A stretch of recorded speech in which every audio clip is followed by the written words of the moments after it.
Hello everybody and welcome back to the United Stand Fans Forum. Bournemouth 2, Manchester United 2. It is deja vu from last week. It is what it is. We have got a point from Bournemouth and they have taken 4 points off us this season. It's not good enough and this is where we're at. It was a terrible performance once again. It does feel like deja vu, and to just discuss it and break it all down, make sure you get your super chats in, get your comments in, going to do some polls as well and get you involved. But we have Faz, Kev and Mordzs. I mean, Kev, I'll come to you first because you weren't on the build-up show. I mean, great to have you here, but unfortunate about the result. One win for Manchester United in the last 7 in the league. It's simply not good enough. I said it in the van cam in the lead up to this, that the style of football and what United are doing at the minute is certainly not sustainable. That showed today. I'll be interested to see what Erik ten Hag has to say after this. I think there's so many players, you can look at it from both angles. You've got players there that seem to not be playing for him, and we have seen this before. And at the same time, I find myself in this position where I'm looking at Erik ten Hag, just his demeanour on the sidelines. I'm starting to question his substitutions, lack of substitutions, not reacting to situations. And unfortunately, when it starts to get to this point, you do kind of start losing the faith. I want this to work for Ten Hag at United, but the thing is, like I say, it's not sustainable. The performances, every week, we know exactly what's going to happen. It's like an open game of basketball, end-to-end stuff. Better teams will absolutely do us over. You know, we got away with it against Liverpool to an extent. I think if we played them again on another day, they'd score, you know, 3 or 4 past us, no bother at all. And today, it was, you just kind of watch it and it's just like a circus at the minute, Old Trafford. You know, it really is.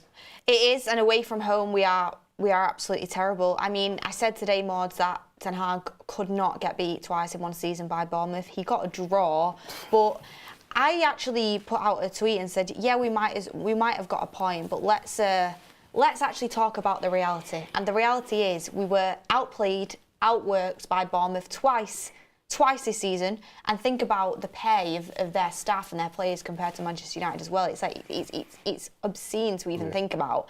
One shot in our last 4 games for our centre forward, and this game and the performance across the whole season just have nowhere been near good enough. So yeah, okay, he didn't lose the game, but is Ten Hag in a spot of bother right now? Oh, 100%. I think we said it on the build-up anyway, that every game's coming up like a final for him. It's like he needs performances from his players. Maybe the results might not match not always come through. Like, for example, the Chelsea game, it didn't come through, but he just needs his players to play well. I think that's the one thing that everyone's been screaming for the whole season. I just want to see United play good. I just want to see the team look like they really want to win. And I'll be honest, I was watching the game today and I thought, player for player, they were actually just better than us. Like, it's not even the style of play. Yeah, cool. We can talk about that. But player for player, they genuinely look like they had better players than us, which is alarming for United to think how much we spent on players and how big of a club we are. We should never look like our players that just quality-wise, technique-wise, are getting outperformed by Bournemouth. But we are, and I think there's quite a few teams in the Premier League right now where I've seen them play and I thought, you know what? Their players are better than our players right now. And it might, like I said, it seems like, oh, what do you mean? But genuinely, we're getting outperformed in every aspect.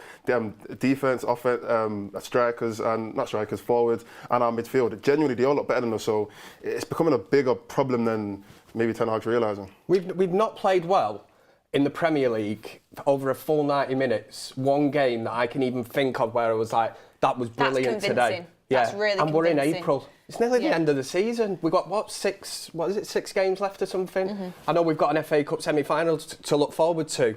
And at the risk of sounding like Gary Neville with we're Manchester United kind of thing, but it's just not good enough. It isn't sustainable. The FA Cup, I'm worried. I'm worried about that now. I'm really worried. We should be going into it. You want to take some kind of confidence going into it. What are we taking in? You know, Coventry will be well up for that. If you're a Coventry fan now, you'd be looking at United. Everybody knows it. Well, let's talk about something. I want to bring up Bruno Fernandes in a second because I've just heard Mark speaking about him on his player rating show, and I actually disagreed with what he was saying about it, but I know Faz will probably agree with what Mark's saying, so I want to talk about it because I know he's a divisive player at the minute. But before that, Faz, you were, calling Erik ten Hag out months ago, really, and I think some of the fan base are really starting to maybe turn. I don't think everybody has, but some people are really getting frustrated with the football we're playing. I mean, what is it? Because I'm seeing people saying, would Casemiro even start for Bournemouth today? Is that bad? I'm seeing people say, how's Diallo, playing like this when he's been good all season? I've heard people saying, Bruno Fernandes shouldn't be at Manchester United, even though he's probably the only player that actually turned up today. I'm seeing people say, Rashford isn't good enough. Now people are saying Garnacho needs a rest, he's not good enough. So people talking about the players not being good enough. But do you think it's more than that? Do you think the manager has to take responsibility and the players? I mean, what is it? Every team in the Premier League will have its own battles, whether that be injuries, suspensions, money issue, ownership, different ways, different variations. The manager's job is to protect the squad from all external factors that he cannot control, that those are injuries and stuff. The manager has to work with 25, 28 players and get them to believe in what he wants to do. When things go well, when teams have momentum, it works in their favour. And when things don't go well, the manager has to try and steady the ship. That's his job. He's the captain, he's the manager, he's the coach. The point is, yes, Erik has had some criticism that maybe some people would say is unfair. But now, when you really see things, you can start seeing that actually he really doesn't have a goddamn clue with what he's doing with the club. That's the just blatant fact. There is not one person that can say, I have a bit of faith in him, knowing that what he will do in the summer window will strengthen this team. The simple point is he has players on the bench that are his players, and he has players on the field that are his players, and he's just not able to make it work. It's as simple as that. Yes, I've been banging. Obviously, game week 16 is when I made my mind up, and people thought I was crazy, ludicrous, X, Y, and Z. I've always told you and the people on the panel here that I don't care what other people say. I've been swayed before and whatever, but this season particularly, I will stick to what I believe in. And I believe that this manager was going in a direction that isn't going to work for the team simply because he doesn't play to the player's strengths that he has. Do you think it's a situation where the squad as a whole isn't up to the level, but also the manager isn't up to the level as well? So the squad as a whole, 100% is not up to the level to compete for the likes of third or fourth or whatever. But the thing is, he has had additional players this season. Some of them have been injured, but that is where I've said it before and I say it again, bread and butter. You make your bread and butter with getting things out of players that people don't predict you will do. That is your bread and butter. Fergie, when he came into Manchester United, he had a little bit up and down, but then he steadied the ship. You could see where he's going. Erik doesn't do it. The simple point is he doesn't believe in his own players. Kev, a phrase put out there by Ralph Rangnick that has kind of rang through the United fan base since he was at the club was open heart surgery. I mean, what's your opinion on Erik ten Hag and the players as a whole right now?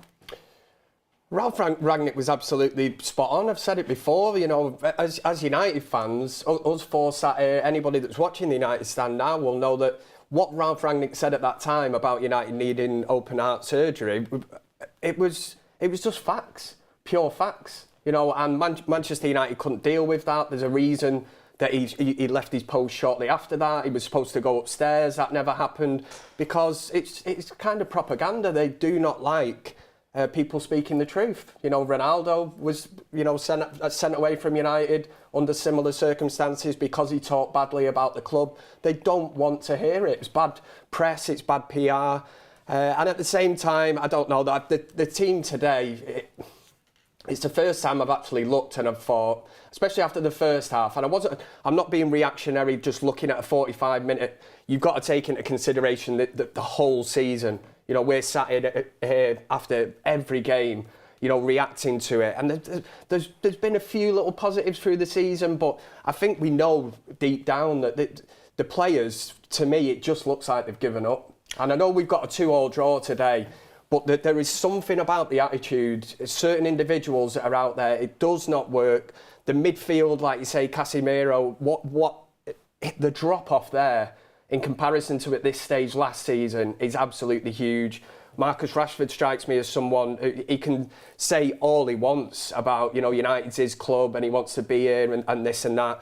He's just not showing it on the pitch. And I know there's loads of other players as well. The midfield area for me today was the key battle. And the minute I seen Casemiro and Mainu in, I just thought, we're going to get overrun. Do you know what it is for me? Like, bar Bruno Fernandes, because people come for me, but I think he does give everything. He's the only one who looked like he gives a shit today. Every single game, and you can tell he looks like he gives one. And people say you're applauding a player for giving one. Yeah, I do, because we don't have the luxury of that, unfortunately. But for me, what it looks like is, do you know them people that are not really very happy in the jobs, but they need to pay the bills? So they do just enough at work that they get to stay in a job and they can't be sacked, but they're not really going for it full throttle. They're not really trying their best. It's just bare minimum. It's them people that work from home and they've got the laptop out and sometimes they'll just give it a little touch to show that they're active on the screen on Windows. That is what these players are. They're doing just enough to make it look like they're doing the job, but they're not actually going for it the way that they should be doing. Like Bournemouth, they're not going to get relegated this season. I think they're in 12th or 11th or something like that. They don't really have much to play for right now. I mean, their manager's just won manager of the month, and I think they've won the last four or in the last 5 or whatever it is. But now, they've got to draw out of that. But Bournemouth aren't really playing for huge things right now. Yet they look 10 times more interested, 10 times more up for the fight, and 10 times more concentrated, 10 times better coached than us today. And that is massively, massively worrying. And I'm not saying that's what United's been like all season. I've seen these players fight for Ten Hag before. I've seen us fight in the FA Cup against Liverpool at home. But when we're away from home and things aren't going right, there's not that 100% effort there, in my opinion. There's a huge drop-off, and you have to question the mentality and also the motivation of the players. Like you mentioned there, certain players are paid ridiculous amounts of money, and I know people always say, well, that comes with the territory and that. Yeah, fair enough, but what bigger motivation is there? Forget the money, the cars, the houses, whatever. You're playing for United and you're trying to, put us back on the map. Because since the days of Sir Alex Ferguson, we've won a few trophies or whatever, but the drop-off, in comparison, it's just really, really shocking. And you look at these players and think, I bet you, like you say, if they were on a flat rate, let's just say, for instance, 10 grand a week, and the rest of it was made up of incentives, which I've always believed, if you're on incentives, it gives you an incentive to actually perform. Where's the incentive for these players now?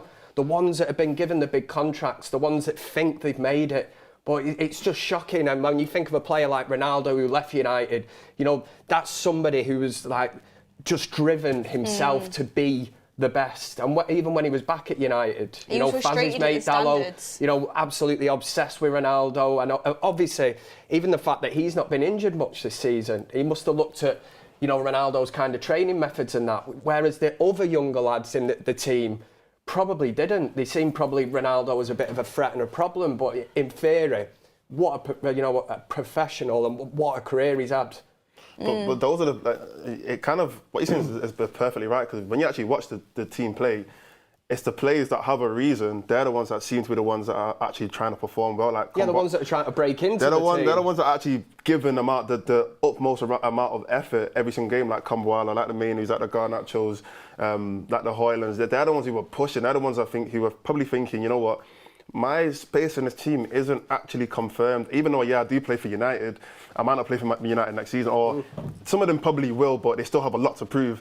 And they're the ones you can see game in, game out, that they're putting in 100% effort. And unfortunately, it's the ones who probably know that their seats already ticked off for next season. They know that they're going to be here, and they know they're going to get the same amount of wage and whatnot. They're the ones that you kind of see the energy isn't as comfort strong. zone, It's isn't a bit comfortable. And I'm not saying it's just the players. Ten Hag absolutely has to take responsibility, and there's huge question marks. He has to motivate these players. He has to put the game plan together. He has to find a way to get something out of them. And the tactics across the board this season, there's huge question marks. I question so many things, and we're going to get into that. So I'm not just blaming the players, but today specifically, you could see, and you could see, like, they didn't fancy it as much as they have done in previous games. They didn't fancy it as much as they did against Liverpool in the FA Cup. And I understand as players, every game is different, but you have to give 100% every single time you put on that United shirt, and it's just not the case for us. It's why we're so inconsistent. And of course, you know, the managerial side of things needs to be looked at as well, but it is frustrating. I mean, we're going to get into some super chats, then we're going to talk about Bruno, Casemiro, Mason Mount, all the stuff that people are talking about, but there's a lot to say. There is a lot to say. Atomic Splash says, saying we should play to play strengths, then we should accept that at the minute, but the players available are only able to park the bus football. Tom Edwards says, Erik ten Hag's biggest failure, and there are many, is his inability to accept personal responsibility for constant rudderless performances. International 2675 says, players haven't down tools. Simply, Erik ten Hag is out of ideas. The Irish Zombie says, can't wait for your wishes to come true. Southgate coming, Maguire, rash Bruno, 5-year deal, and Ten Hag was bad today, but when do these players ever get the blame? Ricardo Salazar says, bring in Solanke. Mr. Darkside says, would you give Ten Hag another contract? If your answer is yes, what is the wait for? Flash Talk says, took my lad to Old Trafford for the first time yesterday. He was in tears losing to Liverpool, and now this pain. My son's favourite player is Rashford. What a pile of trash. Ali Visual says, we talked about Erik ten Hag months back. His decisions are constantly bad. Putting faith in Ratcliffe is realistic, but he is putting the team for a long run, not just next season. Ten Hag needs to go first. Ian Pluriski says, until today, I was Erik ten Hag in. After his comments on Garnacho today and throwing the kid under the bus for today's performance, he can do one. Coward. Wow, I need to look at them comments. I've not seen them yet. Elliot Wallace says, has anyone ever thought that maybe Bruno runs around a lot because he feels like he has to set the tempo and none of the players want to match him? Lazy team. Billy Welch says, enough is enough. The coach, the senior players and the captain need to go. They can all split the Uber fee. Keel Robinson says, we must be trialling the players to put up for sale. Anil says, fraud Hag still has full faith in Rashford. And Ovidoc says, Beth Bridge and the crew wearing black equals Erik ten Hag's funeral. And then Robin Vanek says, please bring Arnie Slot, no Potter or no Southgate. I mean, get in the comments your overall feelings on Erik ten Hag at the moment, whether you'd go for a new manager. Faz? You know, sitting here, right, listening to all those super chats, you know, I'm very outspoken and I say things as I feel, especially this season. And in all honesty, I'm getting a little bit emotional. No, I genuinely am. Because I got so much abuse over the course of the season. People, you know, I literally know how it feels calling a man for his job. Because thousands of people did this to me all season for calling things out as I see it. People literally don't want to see me on United stand because I said I don't like the manager and I don't like some players. When I talked about Marcus Rashford on a morning show and I got plastered on numerous different news outlets, thousands of people came at me saying I should be sacked from the United stand. And Marcus Rashford is our boyhood player. But then look how the tables turned today. And thousands of fans on here right now are saying, you know, these players should move on. As a fan, what you guys need to start doing is just see and call things as you see it. You have all, at some point, watched a game and said, you know what, I don't feel comfortable with how we perform. I don't feel comfortable with the person in charge of this club. Yet you then went on to see someone, say, you know, Southgate, or you went on to see your favourite influencer make some sort of an excuse about the manager, and it justified your feelings, and you said, you know what, actually, I'll be Erik ten Hag in. Just for another 24 hours. Doesn't matter who's right about it. No, it doesn't. But the point, no, it doesn't, Beth. That's not the point I'm making. The point I'm trying to make is, it's a shower of shit. That's what I'm making. It is a shower of shit. And we got rid of so many players, brought in so many players, and the final coffins that you guys have lined up is Maguire, Bruno, and Rashford.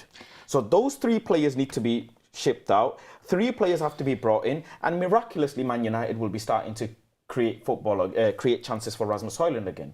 Miraculously, we'll be able to defend and we'll be able to play up from the back again. The point is, the manager simply doesn't play the football. Simply doesn't play good enough football for the #1 chance creator in the league to be creating a chance for the striker. It's It's honestly, it's just so evident. It's horrible to watch. Like, it's horrible to watch. I feel sorry for fans that have to watch it. I mean, it's happened so many times, hasn't it, over previous managers? So it's not something we've been here so many times. It's a bit like a relationship or whatever, and you know it's running its course and it's coming to the end. You have rocky patches, whatever, and it just feels at this moment, you know, that it is running its course. And you know for a fact that, you know, Ineos and it scares the life out of me to think that if Ten Hag does leave, that, you know, like a Gareth Southgate's going to come in. It's like, what's he going to do? Southgate isn't nailed on. He's one of the options. We heard this week that Nagelsmann was an option as well. So obviously, I think everyone here would prefer Nagelsmann. For me, Nagelsmann would be number one choice. But let's not talk about that now. Let's talk about the game. And the fact of the matter is it was an absolute shambles. And like I said, like, I'm just keep getting emails. You renew your season ticket, renew your season ticket. Oh yeah, same. And I am going to do it because I love this club. But it's like you know, like, when you love like a family member but you're just not liking them at that moment in time, like, that is literally what it's like. It's like, say if like me and my brother, like, we have arguments but also like love each other as well, and it's like when I'm going for an argument with him, I literally can't stand him. That's what I'm like with Man United right now, but I still love it. And if I had a solution where I could, you know, click a button and things could go right, then I would. And at the end of the day, I think what we all need to understand, because there's so much division in the fan base right now, and there's so many people going at each other. I can't believe you rate Bruno, can't believe you don't rate this person, I can't believe you've said this about Rashford. At the end of the day, every single person has a different opinion, but what everybody wants is what's best for Man United, and they want to see us win. And we're just nowhere near it, and that's the sad thing. I honestly just think that Ten Hag's he's just confused. Like, he's genuinely I think someone put in one of the super chats was that he's run out of ideas. The way I'm looking at like the whole season as up until now, innit, as a whole. He's obviously come in here thinking, you know what, I do want to play something, yeah? And I've said this 100 times. He does want to play something. He's quickly realised he can't, so he tried to switch it up. He tried to switch it up and he's realised, oh wait, these players that I'm trying to switch it up for, they're not even playing to their own strengths. So now he's just kind of like in a situation where he can't go back to what he's used to. The players that he's playing with, they can't even perform to the level that he wants them to perform. So now he's just in no man's land. And that's why we've seen games like today where it doesn't even look like he's even giving them instructions. It kind of just looks like he said to them, go and have fun. Just have fun, go and see what happens. Charity match. Yeah, like a charity match, like soccer aid. Like that's what it looks like right now, because he's run out. He genuinely doesn't know what to do. And to be fair, he's never had to be in this position before anyway. And this isn't me trying to give him a scapegoat or anything like that. He's still in the wrong. But it just looks like confusion. It looks like there's no plan. There's no plan B, plan C, plan Z. It just looks like I don't know what to do right now. Well, a big one on that is Mason Mount that we'll talk about in a second. But Ten Hag said on ambitions for top four, this is not enough. We know that when you come into the final stage of the season, this is not enough. The truth is we did not deserve more than the point today. We have to do better, control the game, score goals and not give as many chances away. He said the half-time team talk was two things: stay in formation, stay in formation, in possession, and don't get erratic. And number two, do your job defensively. This is the thing, like, we see hoofball so much and we see, you know, us being completely erratic in possession, but you can see Ten Hag on the sidelines constantly telling the players not to. So it does seem like a bit of miscommunication. And then he was very, very adamant that in the first half, the reason that Bournemouth got their goals is because they were completely targeting us and getting down the right side, and he said players didn't do their jobs properly. And obviously Garnacho, Paul had got subbed at half-time. Yes, he had a poor game, but the guy's knackered. He's playing. Don't play him today. He's knackered. He's playing every minute God sends. And yeah, he had a poor performance. Yes, he shouldn't have given the ball away for the first initial goal, but the reason we lost today isn't because of Garnacho. No, it's not. The reason not lost. Yeah. The reason we drew isn't because of Garnacho. The reason we drew, despite what people say, isn't because of Rashford. Individuals have had poor performances, but as a team, we're failing miserably. The best managers rotate the players, and I literally said it at the start: predictability. You don't want to set out your team to be predictable, because fullbacks are studying your wingers before the game with their defensive coaches and saying, right, this is how he's going to do. Remember what he did, the 2 penalties, he's going to cut in. And, you know, they look at even at the end of the game, towards the last, I think, 5 minutes of the game, or even 3 minutes, we were all saying, push forward, push forward. And you could see the Bournemouth players set out exactly zonal, where they're marking, you know, whoever's nearest to them. And they had 3 players marking, I think, Diallo, Bruno, and another one, trying kind of make sure we don't push the ball forward. This is all tactically set up by the manager and the team to make sure that they suffocate us and we don't get any chances at the end of the game. Because one thing Manchester United do is they come back into the game somehow, some miraculous way. So they have the game plan. We're just too predictable. And the manager needs to start chopping and changing his starting 11, not because you want to see Ahmad or you want to see Mount or I want to see this, that. It's simply because you create unpredictability for other teams. Yeah, you throw them off their game plan a little bit, and we'd be no worse off. We would literally be no worse off. We don't want Europa League, Conference League anyways. You know, FA Cup against Coventry, okay, you might play your strongest 11, but then FA Cup final or these other last few games, bro, throw something at it. Those players who've been rotting on the bench will have more to prove than the players who are getting picked every week. Yeah, and the reality is, for the games that have actually been like, let's say, big games, for example, the Liverpool game, the FA Cup game, probably our biggest game of the season, it was the players who, like you said, those players that you kind of just risk it. They're the ones who actually stood up. Actually, the ones, Mount, Ahmad, McTominay. They're the ones who stood up and said, you know what, this is our game to shine now. And well, today, I mean, it's kind of the opposite now. The players who you would expect, or he would expect, to kind of show up are the ones who didn't. So, no, you're right. Yeah, I mean, let's talk a little bit about Mason Mount. Actually, yeah, we'll talk about Mason Mount first and then we'll go on to Bruno Fernandes. So, Mason Mount, this is my question. And people tell me he's coming back from injuries, nursing him in. Is he, or does he just not know where to play him? Because I'm going to get onto that in a second. But the fact of the matter is, Mason Mount, bought him for 60 mil, given the number 7 shirt, was our first signing. Our midfield stinks. Like, the players are underperforming. The team's underperforming, yet he still can't start. And then when he does come on, how long did he come on for? What, 10 minutes? Yeah, what is the plan with Mason Mount, everyone? If you're Mason Mount and you're looking at that midfield and you're seeing, you know, the Casemiro's performance and you're thinking, how the hell am I not playing? And I know Mount's not a holding midfielder, but you could have dropped Manu back. Like, what is he thinking? What a question, because I can't work it out. You've spent, you know, it's not 5 or 10 million on, you know, some kid that you might look, you know, and hope that you can kind of bring through and make the next big thing. He is a known name. He did well for Chelsea. Obviously, we know all this, that the likes of Arsenal and Liverpool wanted Mount as well. And I think he is a good player, but it's a lot of money to spend. And I think the worry with Mount at the minute is that, like you say, Ten Hag signed him last season. It was the first kind of signing of last season, the first one through the door. So I know he's had the injury, but where does he fit in? I mean, I would have started him today. I would have started him over Rashford any day of the week. Because at least you know what you're going to get from him. You know what you're going to get from Rashford. You know, you look at the stats today, the amount of times he lost the ball, head down, running, losing the ball in just silly areas. At least Mount would retain the ball. But the risk at the minute is he's almost going to become this kind of Donny van der Beek player at United, where they bought him and then they're not really playing him. And then you think, well, what's the point? Why have United invested so much money in this player? And he's not playing. Is it because they thought at the time a great fee will get him, but we didn't need him? Bit similar to when we signed Jadon Sancho. I didn't personally think United needed him at the time. I thought we needed a central midfielder, and I thought that 70 plus million could have been used far, far better. Yet we went for Sancho, and obviously that's turned out the way it has. But yeah, Mount, I'd like to see him in the team. He is Ten Hag's player, but I really don't know. I mean, there was a clip of him on the bench, wasn't there? And he's laughing at one stage before he come on, and we were even joking, saying he's probably laughing, thinking, how am I not even getting into this team? We could see it with our eyes. He sat pitch side watching that shit, so he must be like, this is awful, you know, how am I not even getting, you know, a run out here for 20 minutes or so? He should have been on a lot earlier than what he was.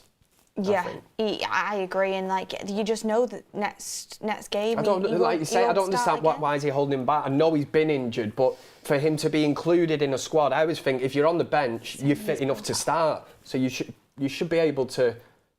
He should have been on a lot earlier. Personally, I would have started him, but it kind of just looks like Mason Mount became available, United got happy and thought, you know what, let's just go and buy him. It doesn't look like there was you see, like how usually most transfers, there's a process when it comes to who do we need, are they going to fit Ten Hag's system, are they going to fit the United mould, are they a United player, let's go out and find someone that fits into that. You could tell that's what City do, you could tell that's what Arsenal do, you could tell that's what Liverpool do, even like Newcastle, Brighton, you could tell that's what these teams do. It looked like Mason Mount was just another, he's available, let's go and get him. Same thing happened with Ronaldo, same thing happened with a whole Sancho, same thing happened with a whole bunch of other players. We get too carried away. Maybe it's just the way how the old regime was. Hopefully there's a new regime now, but any us, they're a bit more careful with the signings. But it just seems like we just got too excited at the fact that Mason Mount, who, Champions League winner, England, well, not England international anymore, but he was an England international. We just got excited at this shiny toy and we bought him. And then, like you said, now he's just sat there thinking, where do I even fit in this team? I'm literally Van der Beek 2.0, like you said, that there's nowhere for me to even position myself and say, that's the position that I want. He can't say, I want to be the 10 for United. That's not a position for you. He can't say, I want to be the 8 now, because even Maine's taking that position. So it's like, where does he even aspire? Where is his goal to try and get into the team? It's not like a 17-year-old kid where you're thinking, one day I'll take the throne of, Bruno's throne or whatever, because we know that that's his preferred position. But again, there's been question marks leading up to this game. I know he scored two goals today, Bruno, and he was really, really good. But forget about that game today. Leading into this game, even I'm looking and thinking maybe just change up that position for today. And play Mount. Leave Bruno out. He's not. I know he's a captain and that, but... Well, Jamie Redknapp said, and there is, I know Garnacho's liked a couple of tweets, we'll talk about that in a second, but Jamie Redknapp said on Casemiro, he looks like he's in soccer aid. That's pretty damning, isn't it? And it's like, Kobbie Mainoo can play as a 6.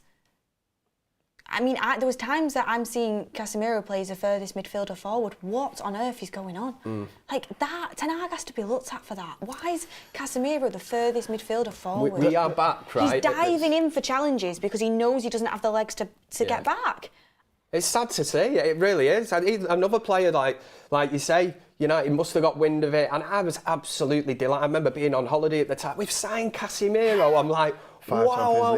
Yeah, I'm like, and the mentality and the comments he made was that we got beat by Brentford, and he said, "Don't worry, I'll come and fix it." And he was brilliant last season. But sometimes you get carried away slightly, and then you have to look and think, well, what was the vision for the future? Yeah. Could we have gone and got a kid? Well, we've obviously got Kobbie Mainoo now who's in the team, but again, could that money have been invested better?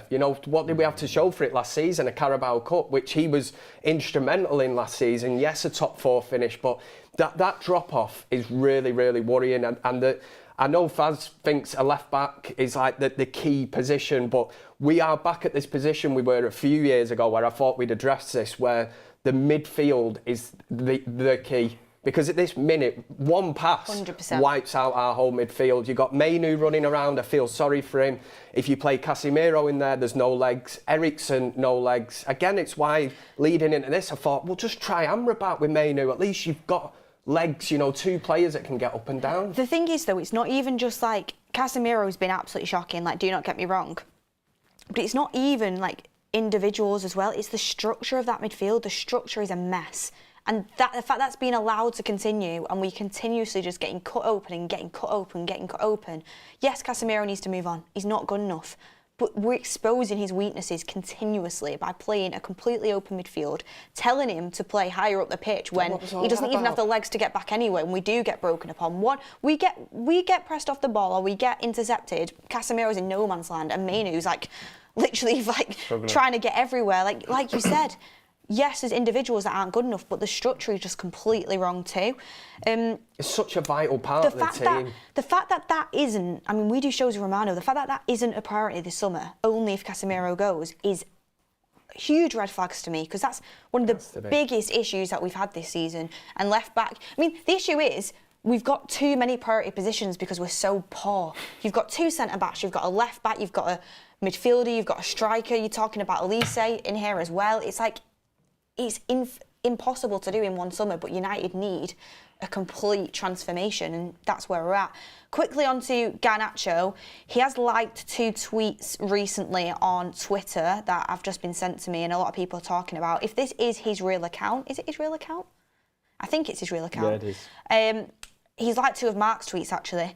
The first one was, Garnacho has been one of our best players this season, poor first half, but taking him off at half-time and holding him up as the problem is a joke. Many have done much worse week in, week out and are still out there.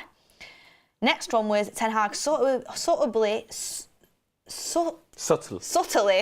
trying to get my words out. Ten Hag subtly blaming Garnacho in the post-match press conference. Not a good look throwing a 19-year-old under the bus who has actually delivered for you this season. But then again, he's clearly scared of upsetting the big earners. Has he still liked it? Is he still liked? Yep.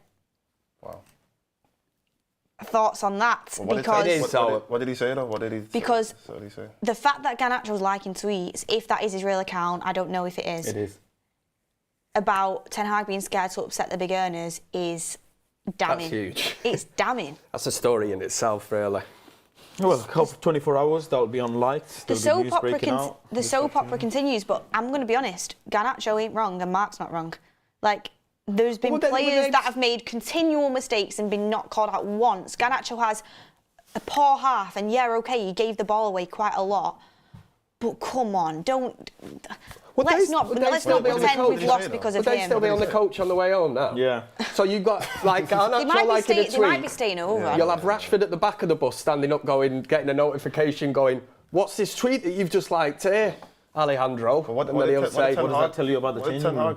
He didn't mention Garnacho by name, but let me read you out what Ten Hag said so we can get to the bottom of this. This is why Mark said subtly. So basically, what he said, we get in losing positions and it's totally unnecessary. 3 times we lose the ball easily and in areas you should not lose the balls, and we were not well organised. There were some gaps, but the opposition benefited from, especially down the right side, that we should do better. He says, first of all, it was us losing balls in the wrong positions. The first goal was well set up, but we lose the ball in a bad area and it was a goal. There were 2 or 3 more occasions where we should have dealt with the ball better. He said, then down the right side, they were finding ways to hurt us. There were jobs to be done and it was not always done. Then you get problems. Go with your opponent. That is your job. One part is collaboration and the other part is discipline. You absolute disgrace of a manager. You're a freaking disgrace of a manager. I can't wait till you leave Manchester United. I can't fucking wait till he gets out. I'm sorry. How dare he blame on the right-hand side? And he's saying that because when Garnacho lost the ball, he think he went and scored. That's why. You've got a freaking superstar who goes out on the piss every other weekend and you do... This guy's a disgrace. He's a pathological liar and a freaking concussed manager he is. And people freaking protect him week in, week out.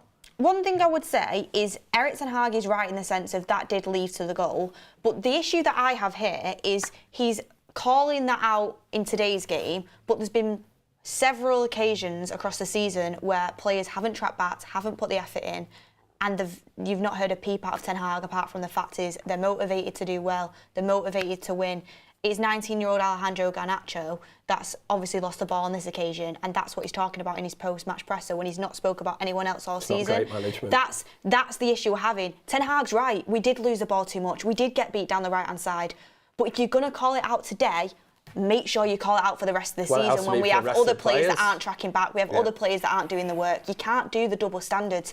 That's the issue that we're having. Yeah, you can't have one rule for one and one for another. I don't care, if a player like Rashford's on 200 odd grand more than Garnacho or whatever, it shouldn't really make any difference. But it is bad management.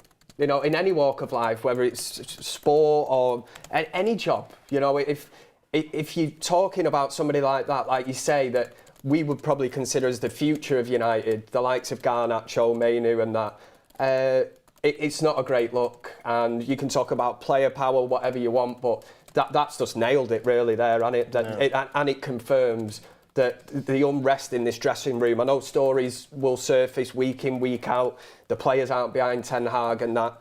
That just sums it up for me. Yeah. Clearly, if you need any evidence that things are not great between that manager and that group of players, then I think it just sums it up. Yeah, no, but Beth's 100% right. Like you said, he is right. The goal did come from Garnacho.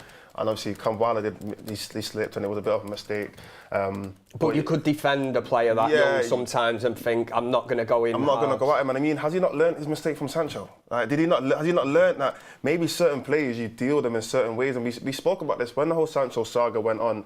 We spoke about this so many times. It was literally every single show. We spoke about Ten Hag's management. There's certain players that you deal with in certain ways because you can get a better reaction out of them than compared to other players. Alex Ferguson was the professional expert at this. When Rio Ferdinand has said it loads of times, there's certain players that Alex Ferguson will scream at. He'll scream at them, he'll call them out all the time because he knows that's how he's going to get a reaction out of them. Whereas there's other players that he might treat them differently. You put an arm around them and tell them in private because he knows that if he goes wild and he speaks about them in public or he does certain things, he's going to get a worse reaction. He's not going to get what he wants out of those players. Ten Hag obviously didn't realise or didn't know his players well enough to know that if he said what he said about Sancho, it was going to lead to that. This could be the same situation with Garnacho. And to be fair, this is the last player that he wants to get on his nerves right now. This is the last player that he wants to I don't know, raise an attitude or create something that he didn't, or, you know, create some kind of ego or personality that wasn't there before. So, like you said, his management this season has been atrocious. I'm just hoping that, like you said, hopefully they're on a coach together and they can kind of talk it out and get it sorted out before they come back to Manchester or wherever they're going. Hopefully they can sort it out before they get back, or else we're going to have another Sancho saga, literally. They'll be having their own therapy forum on the bus back from Bournemouth, won't they? You can just imagine. But like I say, even the fact that you're liking a tweet, you know, he's doing that knowing that, you know, the fact that we're even talking about it here, you know, it will make news as well. You know, it will be in the the mainstream 100%. Media now, that it's divisive. But from Garnacho's point of view, you know that he's absolutely fuming because he's probably thinking there was players out on that pitch, even at half time to get taken off. You know, I'm thinking, I hear Ahmad's coming on and I'm thinking, nice one, at least he's making a positive change. And then I'm thinking, well, is it going to be for Rashford? No, it's not. You know, it's Garnacho. Yeah. Yeah, it's a situation where what we ask for is consistency, and obviously if Garnacho's like them tweets, he's asking for the same thing. He wants people to see it. I'd be frustrated as well. He's creating a story. I'm sure Garnacho would hold his hands up and say, yeah, it was a bad performance from me because, you know what, there's multiple reasons for that. I've been overplayed. I've played all these minutes. It wasn't my best game. Everyone has an off day, but I'm sure he would admit all them things, but at the same time, don't call me out and then not call out players all season who haven't done the right things. In Garnacho's defence today, you know, he'd be well within his rights to say there was people on that pitch 100%. Come half-time that were a lot worse than me. You know, I wasn't any worse than anybody else on that field. 100%, and everyone can have bad games, but don't pin a performance on that. Because let's also not forget, Garnacho literally cut back inside to set it up for Bruno Fernandes for the equaliser. So yeah, okay, he lost the ball in the first goal, but there's other people that have lost balls for goals this season. Yeah. It's one mistake. I mean, I think it was incredibly harsh. Got some super chats in. LeBron James, let's say Jim says, you know what, let's get United stand crew to pick our next manager. Who would you all pick? Not Faz though, he's bipolar. Who would you pick? Diego Simeone. Who would you guys pick if you had to? I don't even know. Because I would have said Zidane, but obviously. Genuinely don't. But yeah, Simeone. Do you know what? I've not really given it any thought. Yeah. I think because in my head I hear them same names that are giving me nightmares, which is Potter, Southgate. Yeah. I haven't got anyone. You do? Oh. Who would you say? Diego Simeone. 100%. Yeah, Diego Simeone. A manager that comes with pre-respect, has done it at a club against juggernauts. Do you think that obviously he'd be under no illusion about the job that he needs to do at Manchester United? He'll look at previous managers that have failed, Van Gaal, you know, big names, Mourinho.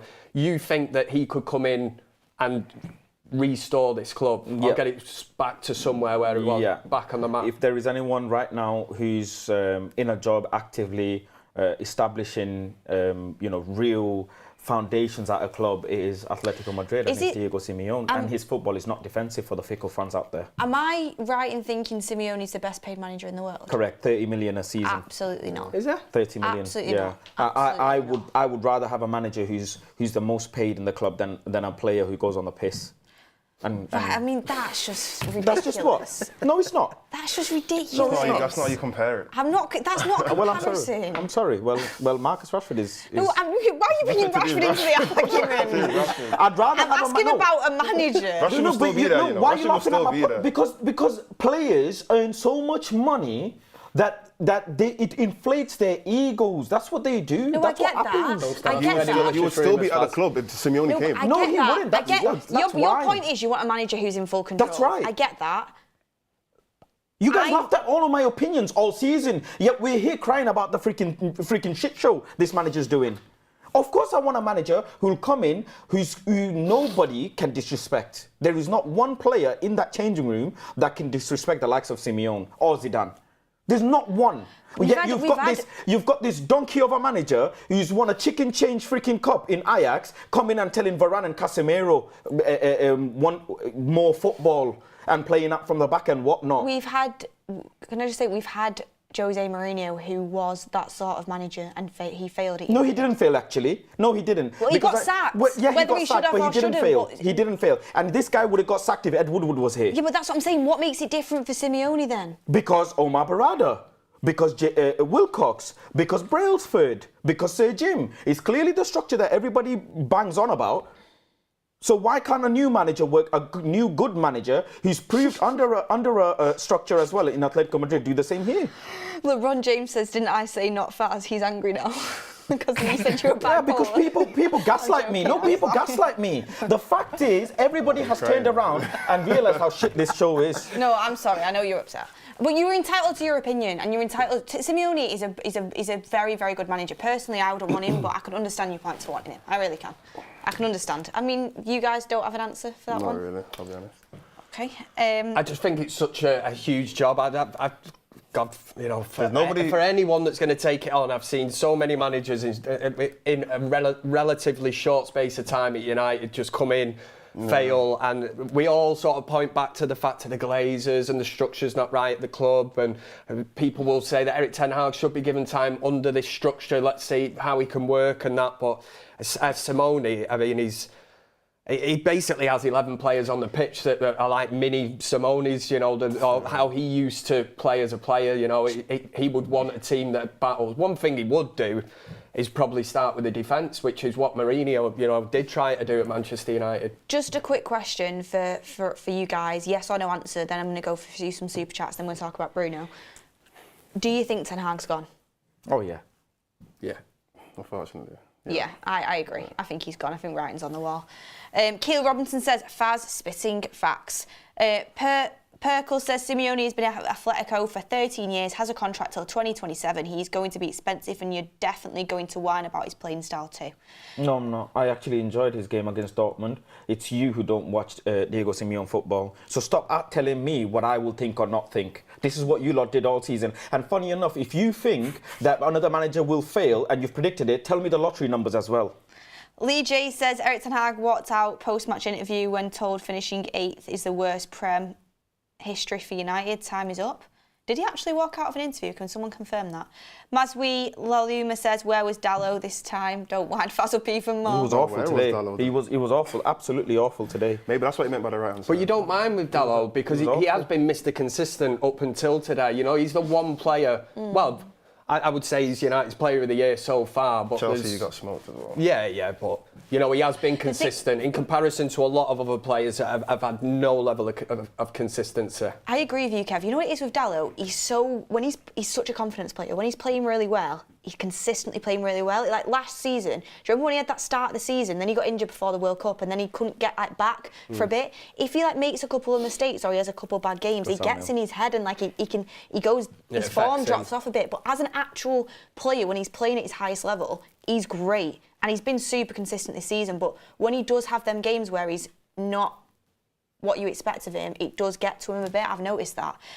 Carl Walsh says, at this stage of Ollie and Ralph's reigns, we're losing games heavily. The players just aren't good enough, and Ten Hag needs time. For me, at one point in that Bournemouth game, I was getting flashbacks to Watford away 4-1 under Ollie. I thought it could have ended up like that, and to be honest, if Bournemouth took some of the chances, it could have. So. Yeah. RSI says Erik ten Hag's like a rudderless ship, lost all respect tonight. Garnacho decision, Rashford's obsession is doing my head in. At least you brighten up the evening, Beth. Thank you very much. Told you says, but if you called him out, you'll call him a disgrace.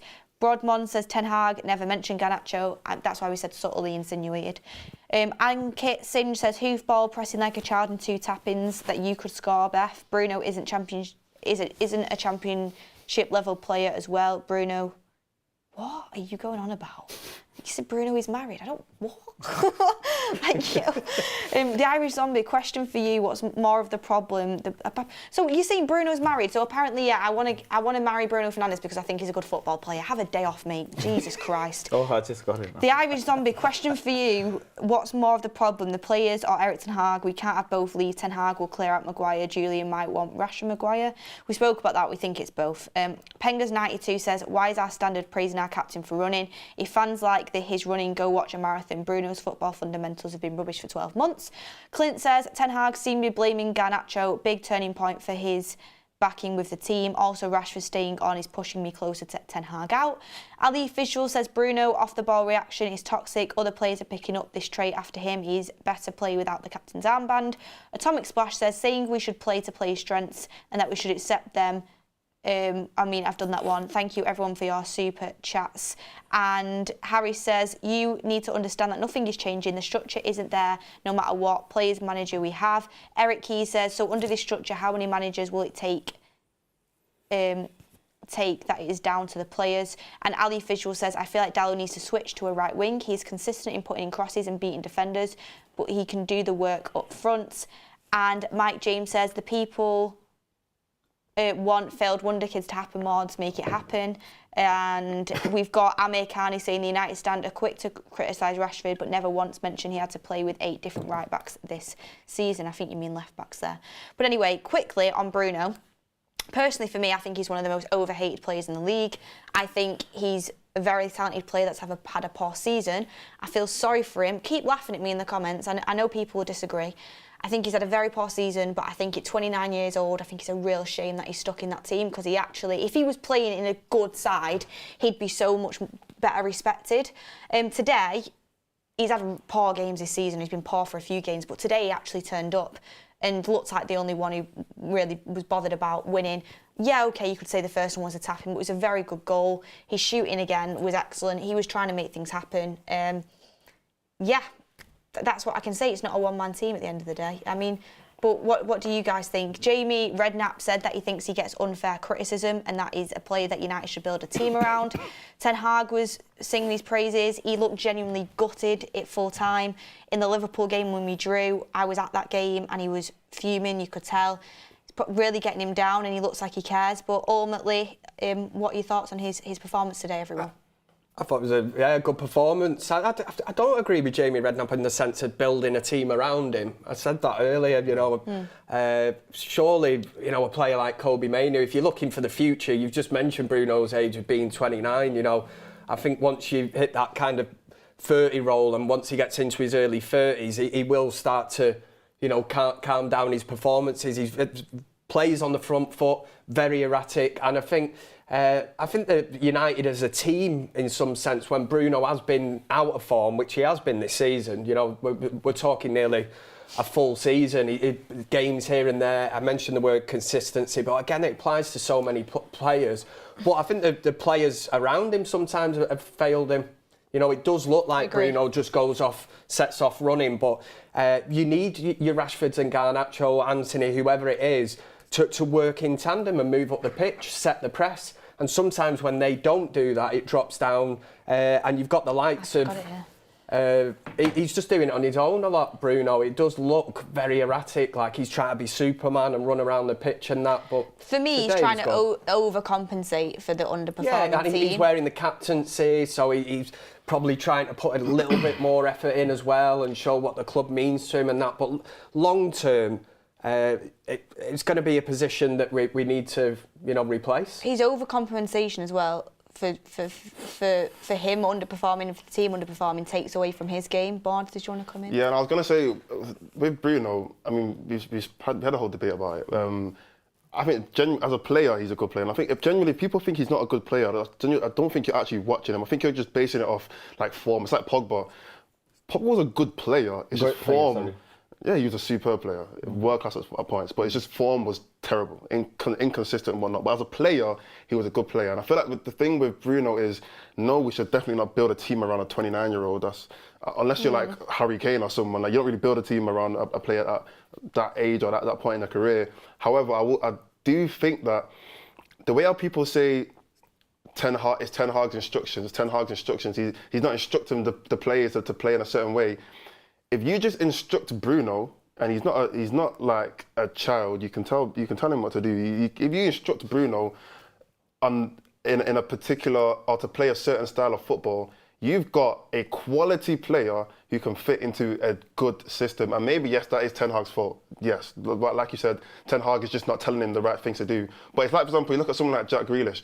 The way how he played at Aston Villa isn't the same way how he plays at Man City. It's not because he can't, it's because Pep Guardiola took a quality player and put him into a good system. And now, I mean, he got man of the match against Real Madrid. He's putting in good performances. And I feel like that's the same thing with Bruno.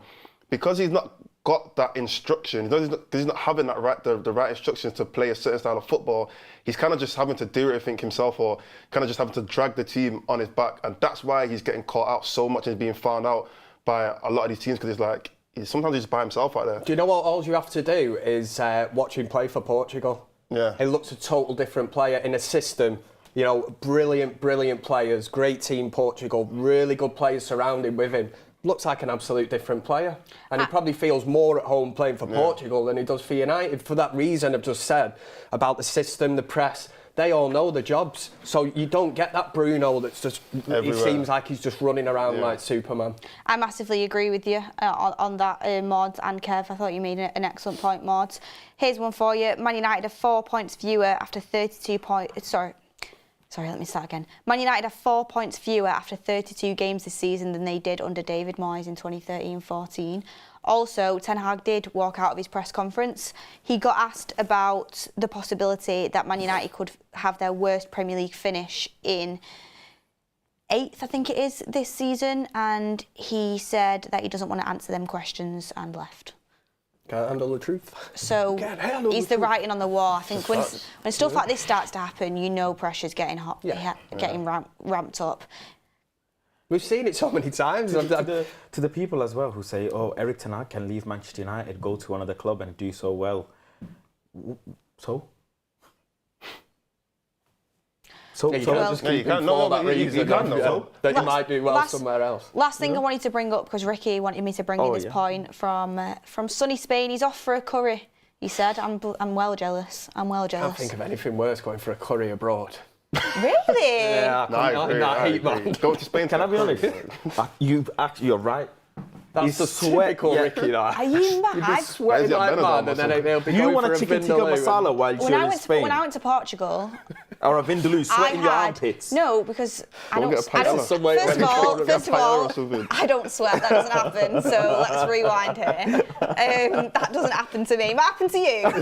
So what, you don't sweat in the gym? Well, obviously you sweat. Everybody sweats physically. I don't sweat when I eat food. Anyway, let's not. I'm saying it's hot weather in Spain. You're in Marbella or something. You're going to go for a vindaloo.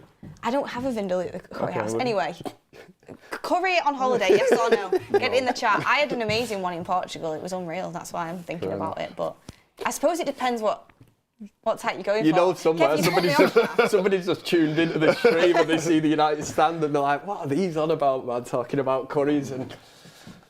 The curry stand, that's what we are. Curry when you're on holiday, yes or no? New ideas for shows. I know I don't have a korma. I do have spice, but I don't have a vindaloo. There's no point. I'm not a korma No girl. point in a korma at all. Get a paella, get McDonald's. Anyway. McDonald's on holiday? Yeah. You're scatty. Oh, Get out of 100%. here, man. I have to try it. To be fair, like, to try it. do you know what it is? I don't have like a McDonald's on holiday, but if I'm in like Barcelona or something and there's a McDonald's, you've just got to see what options they've got on the menu compared to the UK. Yeah. Way better than the UK when I'm not going. Yeah, we get Cheesy bacon fries. Sorry, McDonald's, if you're looking to sponsor United. Cheesy bacon fries are the ones. Anyway, Sponsor us, man. Ricky wanted me to bring this up. We've all got houses to go to, so let's get on to it. I mean, who's ordering a curry tonight? Anyway, he said this, Amad Diallo, he said, obviously he didn't come on and like pull up any trees, but he said, why is the manager so scared to use him? We're down 2-1 at half-time. So without Ahmad on the pitch, we're losing 2-1. Second half, we won it 1-0. We brought it up to 2-2.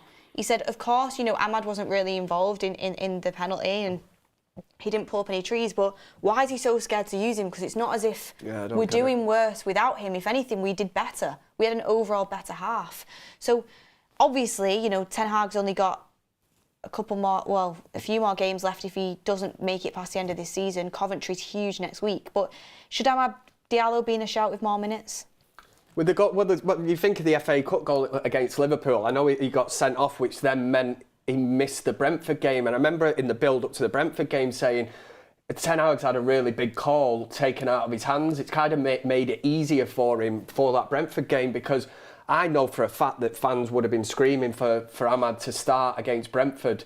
Obviously he couldn't because he was suspended, but it does make you wonder, would he have been on the bench for that Brentford game? Do you think Ten Hag would have had the big balls to make the big calls and go, right, actually, I'm going to take out Rashford, we'll throw Ahmad in. He scored the goal against Liverpool, great cameo, really, really good, enthusiastic.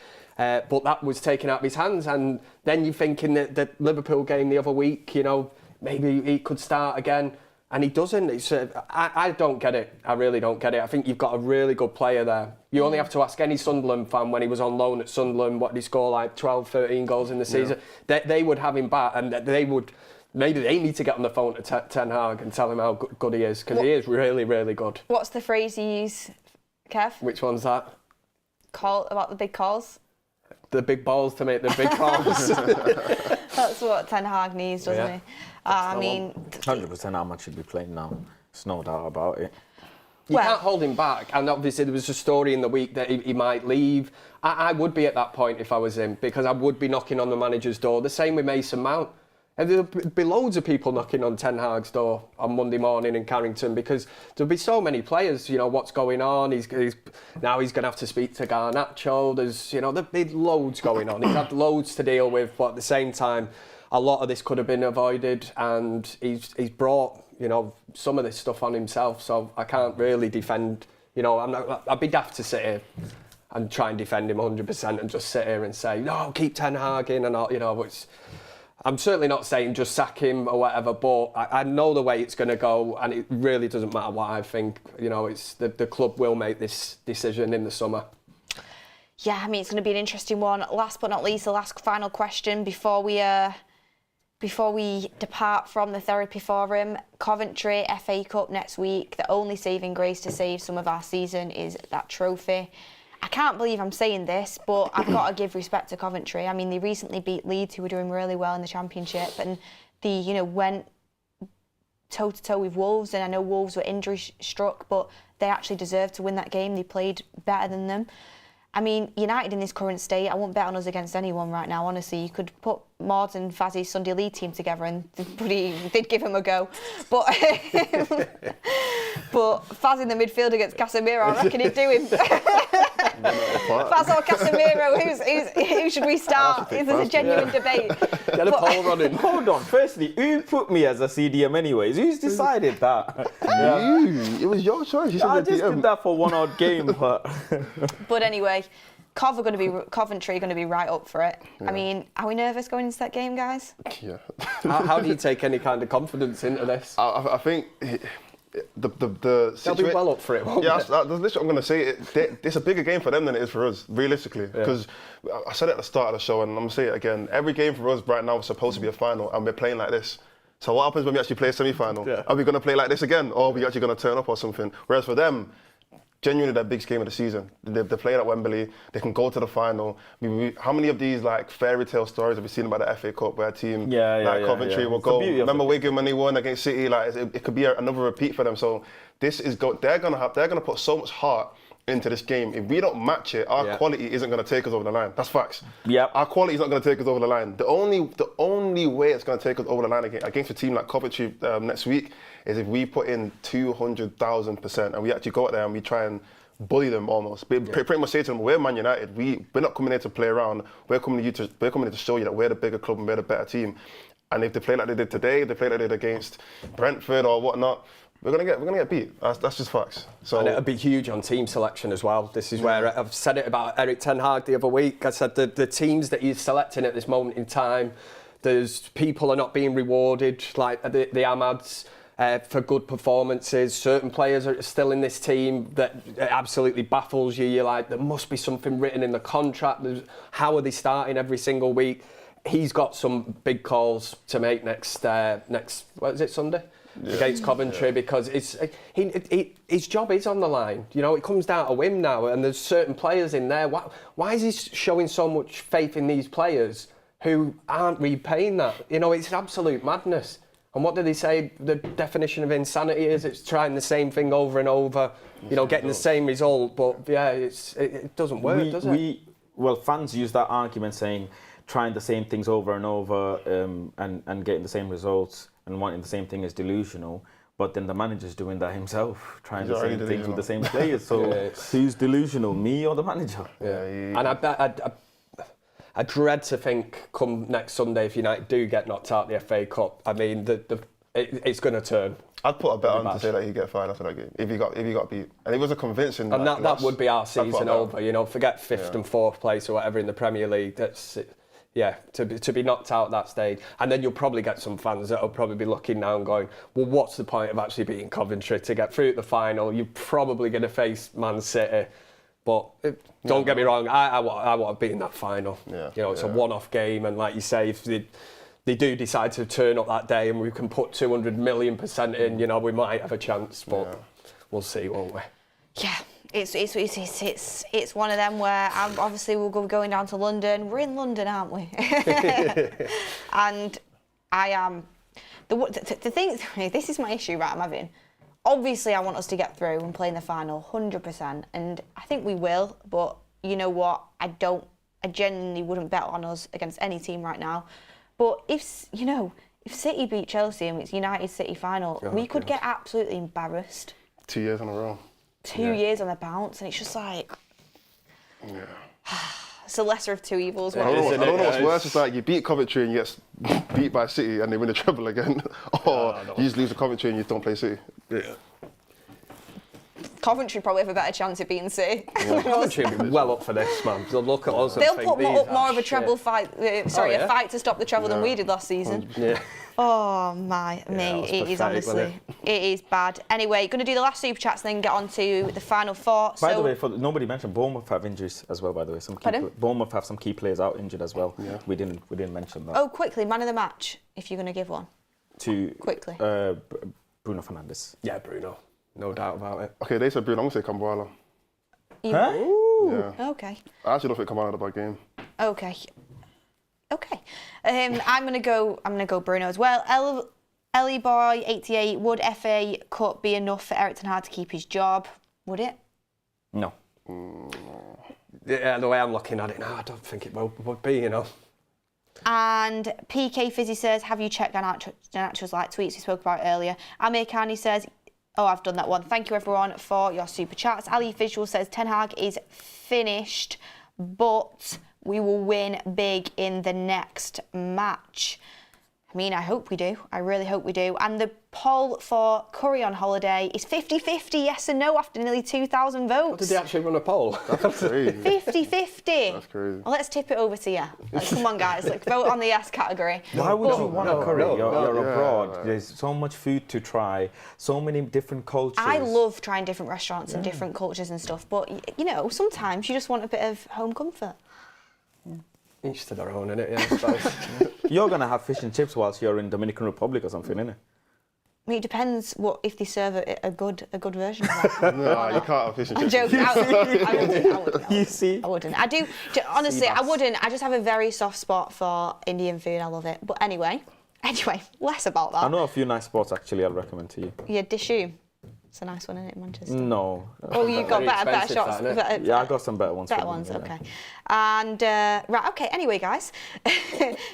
So last, you wanted me to ask you sum up the game. I'll go from that side. Okay. Sum up the game. Sum up the game. A few words to sum up that game. I can do like one word. Cause I ain't got a sentence for you. I'll say one word to sum up that game. what's the word about it? It's just the same thing over and over again. Groundhog Day. It's Groundhog Day. Yeah, it's just the same thing, isn't it? Same old, same old. Rinse and repeat. Same old, yeah. Same problems. Kev? The name of a song come in my head actually by James, Manchester band James, which is called Getting Away With It. Getting Away With It All Messed Up. I think that sums up United season. Getting away with it all messed up. That's the gist of it going on, yeah. You're Well, very that's good United, at singing, actually. I'm all right. You're very good at singing. Do a bit of karaoke now and again. The only way I can sum it up is, brother,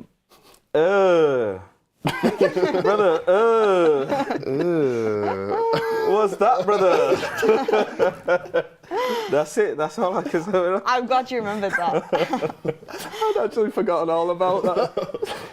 Tanag, what's that, brother? Brother.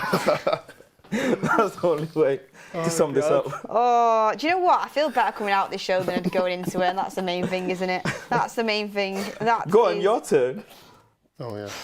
My turn is I would much rather do karaoke with Kev and have a curry on holiday than watch any of that again. So that is me. Karaoke and a curry. That sounds like about right.